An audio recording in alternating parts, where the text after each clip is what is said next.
Hey everyone, let's talk about credit cards. You know those small, rectangular pieces of plastic or metal that somehow manage to be both incredibly useful financial tools and potential sources of major financial stress? I'm guessing you've probably been offered dozens of credit cards, each promising amazing rewards, cashback, or travel points. But you might also have heard horror stories about crushing debt, damaged credit scores, and financial nightmares. So what's the real story? Are credit cards helpful financial instruments or dangerous debt traps?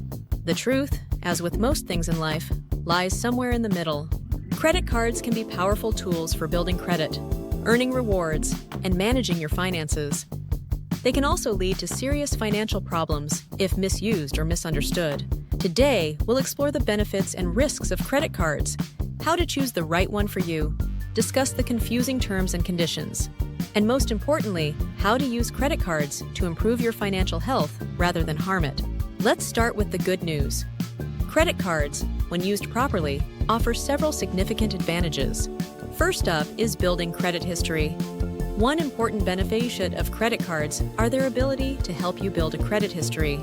Your credit score is essentially your financial reputation, and it affects everything from your ability to rent an apartment to the interest rate you'll get on a car loan or mortgage. Regular, responsible use of a credit card is one of the simplest ways to establish and improve your credit score. When you make payments on time each month, this positive activity gets reported to credit bureaus and contributes to a strong credit history. This is particularly valuable for young adults who are just beginning to establish their credit profiles. Next, there's convenience and security. Credit cards make transactions simpler and more secure than cash. You don't have to worry about carrying cash. If your card is lost or stolen, you can quickly report it and limit your liability for unauthorized charges. Most credit card companies offer zero liability protection for fraudulent charges, which means you won't be responsible for charges you didn't authorize. Additionally, many credit cards now offer virtual card numbers for online shopping, adding another layer of security to your transactions. Then we have rewards and perks. Credit card rewards programs can provide substantial value if you choose the right card and use it strategically. Cashback cards return a percentage of your spending as cash, typically between 1% and 5%, depending on the card and spending category.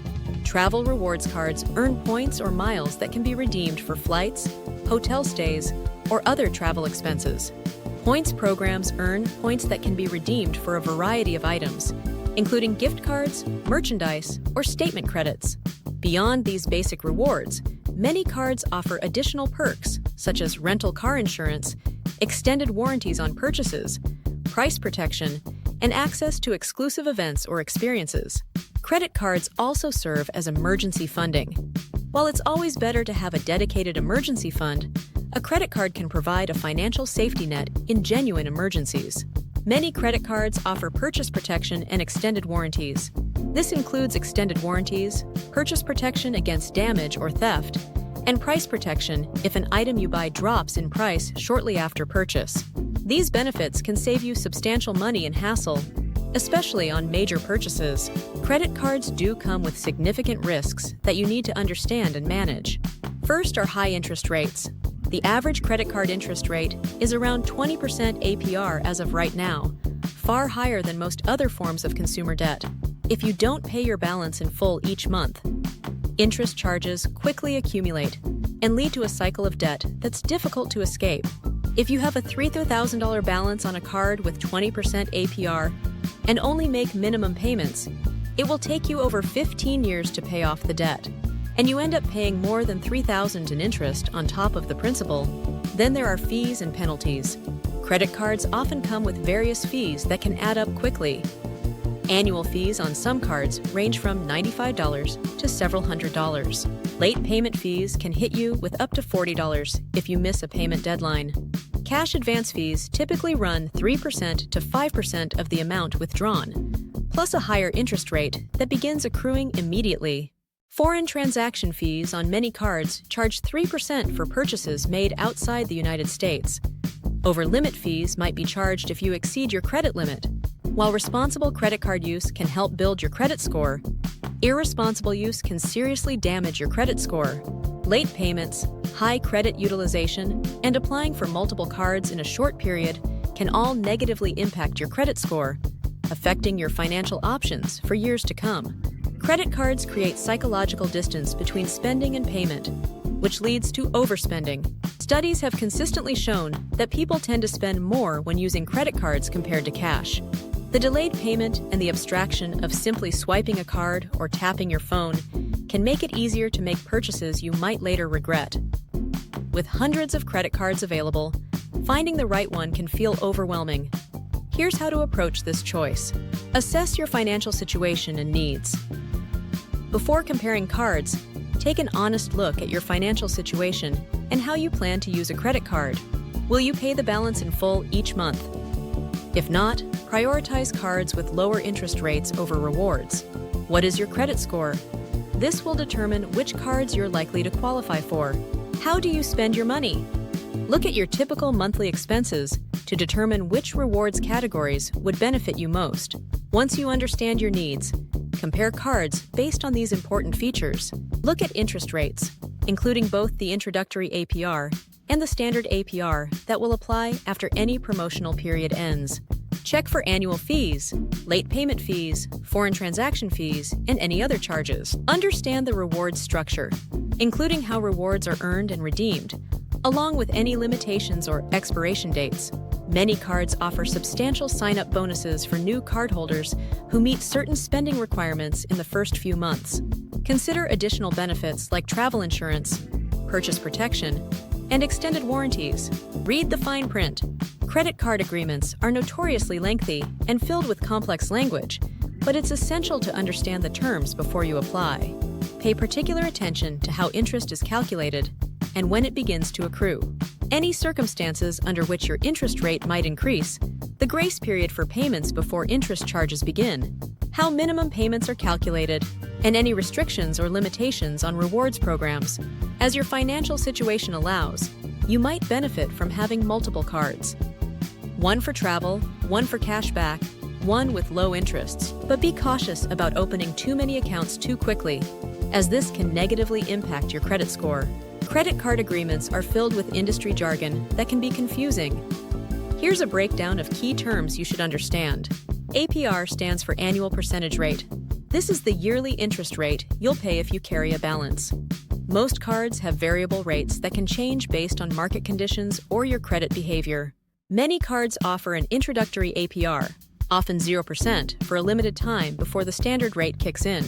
Credit cards may have different APRs for different types of transactions. There's the purchase APR, which is the rate applied to regular purchases. The balance transfer APR is the rate for debt transferred from another card. Cash advance APR is the rate for cash withdrawals, typically higher than the purchase APR. Penalty APR is a higher rate that may be applied if you miss payments. The grace period is the time between the end of your billing cycle and your payment due date. During this period, you can pay your balance in full without incurring interest charges on new purchases. Grace periods typically range from 21 to 25 days. Note that cash advances usually do not have a grace period, so interest starts accruing immediately. The annual fee is a yearly charge for having the card. Balance transfer fees are typically a percentage of the amount transferred, usually 3% to 5%. Cash advance fees are a percentage of the cash withdrawn, plus the cash advance APR. Late payment fees are charged if you don't make at least the minimum payment by the due date. Foreign transaction fees are a percentage of purchases made in foreign currencies. Your credit limit is the maximum amount you can charge to your card. Going over this limit might result in declined transactions or over-limit fees if you've opted into allowing transactions that exceed your limit. The minimum payment is the smallest amount you can pay each month to keep your account in good standing. This is typically calculated as a percentage of your balance, often 1% to 3%, plus interest and fees with a minimum dollar amount. Paying only the minimum will result in substantial interest charges and a much longer time to pay off your debt. Now for the most important part. Use your credit cards responsibly to build credit and avoid debt. Pay your balance in full each month. This is the golden rule of credit card use. By paying your full balance each month, you avoid interest charges entirely while still getting all the benefits of using a credit card. Set up automatic payments if possible to ensure you never miss a due date. Keep your credit utilization low. Credit utilization is the percentage of your available credit that you're using, and it significantly impacts your credit score. It is generally recommended keeping your utilization below 30%. For example, if you have a $10,000 credit limit, try to keep your balance below $3,000. Even if you pay your balance in full each month, high utilization will hurt your credit score. Monitor your accounts regularly. Check your credit card statements and activity regularly to catch any unauthorized charges or billing errors. Most card issuers now offer real-time notifications for transactions, which can help you spot fraudulent activity immediately. Use credit cards for planned purchases. Avoid using credit cards for spontaneous spending. Plan your purchases in advance and ensure you have the funds to pay for them when the bill comes due. Leverage rewards strategically. Avoid making purchases just to leverage more rewards. Choose cards with reward categories that match your existing spending patterns. Pay attention to rotating reward categories and special promotions. Consider using different cards for different types of purchases to maximize rewards. Build an emergency fund. While credit cards can help in emergencies, it's far better to have dedicated savings for unexpected expenses. Aim to build an emergency fund covering 3 to 6 months of essential expenses to reduce your reliance on credit in difficult times. Avoid cash advances. Cash advances are the most expensive credit card transactions due to immediate interest accrual, higher APRs, and additional fees. Even with the best intentions, some people find themselves struggling with credit card debt. Watch out for these warning signs. You can only make minimum payments on your cards. You're using one card to pay off another. You're approaching or exceeding your credit limits. You're being declined for new credit or offered very high interest rates. You're anxious about your finances or avoiding looking at your statements. If you're struggling, stop using your cards. Switch to cash or debit cards while you work on paying down your debt. Create a repayment plan. Focus on either the highest interest debt first, which is called the avalanche method, or the smallest balances first, which is called the snowball method. Contact your card issuers. Many companies have hardship programs that might offer temporary relief through reduced interest rates or waived fees. Consider a balance transfer to a card with a 0% introductory APR, but be aware of transfer fees and the regular rate that will apply after the promotional period. Seek professional help if needed. Nonprofit credit counseling agencies can provide guidance and may help negotiate with creditors. Credit cards are just one aspect of your financial life. For long-term financial health, create and follow a budget that includes saving and investing for the future. Build an emergency fund to avoid relying on credit for unexpected expenses. Regularly check your credit reports for errors and signs of identity theft. Consider additional financial tools like high-yield savings accounts, retirement accounts, and investment portfolios as your financial situation allows.